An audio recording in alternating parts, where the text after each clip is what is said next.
ბირთვული პროგრამა ეს არ არის რაღაც კონკრეტული შენობა და კონკრეტული რაღაცა დაწესებულება, ხო? ეს არის მთელი ქსელი, სამეცნიერო, ინტელექტუალური, რესურსული, ინფრასტრუქტურული ქსელი, რომელიც არის ქვეყანაში გაფანტული, ხო?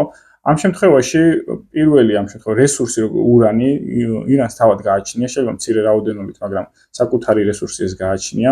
მას აქვს ცოდნა იმისათვის როგორ მოხდეს ურანის მოპოვება და შემდგომ გამდიდრება და ენერგიად გარდაქმნა.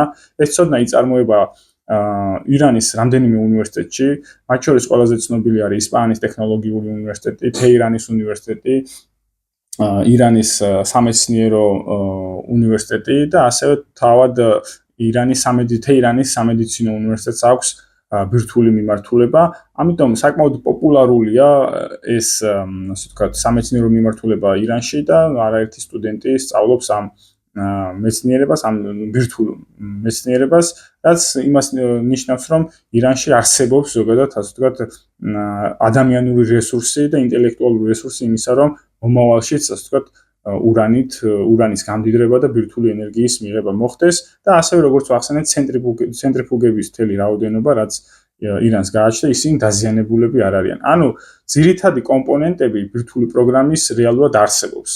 უბრალოდ ჩვენ როგორც ხედავთ, დავუშვათ ის, რომ მაგალითად თუნდაც ნატანცის და ფირდოუს ურანის გამომდიდრებელი პუნქტები განადგურდა, პრაქტიკულად ეს არ ნიშნავს იმას, რომ ირანის ბირთვული პროგრამა დასრულდა, ხო? თუ ეს მოცემულობა გვაქვს, მე რაც ვახსენე, ირანს შეუძლია სულ რამდენიმე თვეში, მაქსიმუმ წელში, წელიწადნახევარში ეს მისი, ასე ვთქვათ, ინფრასტრუქტურული ნაწილი, რაზეც ზიანი მიადგა, აღმოფხვრას.